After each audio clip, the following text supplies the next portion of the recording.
When they say sana all nasa ibang bansa, I'm speaking on behalf of Filipino workers abroad. The reality working abroad is tough, and it is not easy here. Because no one ever talks about the pain of missing every day. And everyone in your home country always thinking constantly that you are having a good life abroad based on what you posted on social media. But little do they know how tough life in abroad. The mental breakdown, the constant creeping of fear, especially anxiety, are what we are fighting daily. And it is disappointing to hear people say, naka-abroad lang, yumayabang na.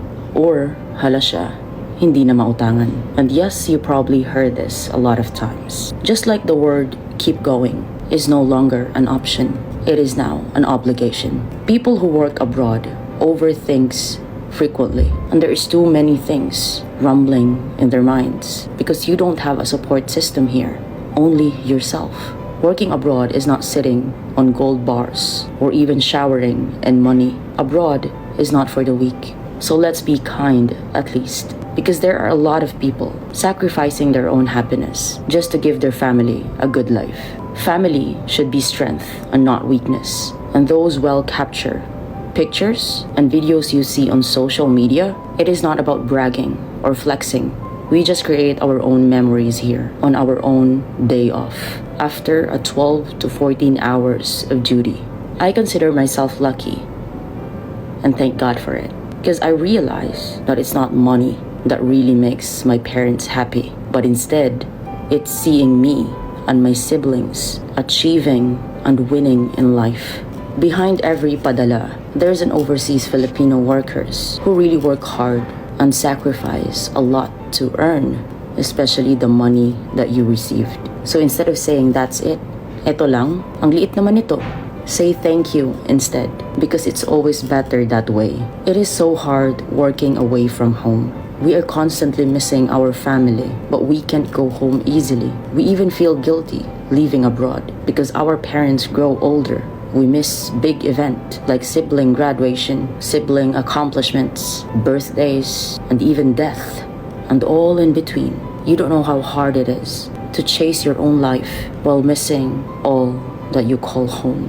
My dad once told me, if you're scared to take the risk or tired to continue life abroad, just remember, you can always buy a return ticket and go back to the life you once had. Kasi hindi naman tayo mahirap, anak. And that hit me hard to the bones of how lucky I am to experience this wonderful life. And having Papa that always reminding you that do not be magasto kasi mahirap ang buhay.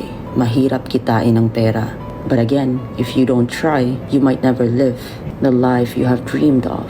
They didn't care about wealth. They only pushed me to win in life. Moving in another country is cool, but the airport feeling after saying goodbye to your family is very painful. If you've never been away from your family or never been abroad, you won't probably understand this. Well, some do. Working abroad teaches you to comfort your own pain, especially when no one is there. No matter how many times you visited, especially for holidays, you will always gonna miss your old life, and that's with your family. Kaya lang naman kami nag-abroad kasi maraming pangarap ang tao na gustong matupad na malabong mangyari kapag nasa Pilipinas ka. Isn't it funny how we used to wait for our parents to come home, and now they are the ones waiting for us to come home, and that's from the other side of the world. Saying goodbye in airports are not easy. It is so much painful. That's why even how much I love traveling, I just hate airports. So let's be kind to each other. If someone wants to go abroad to have a new life, just be happy for them and don't bring them down. It's not hard to be grateful though. My parents never pressured me, alhamdulillah. It's only me who pressured myself because I know I can do more.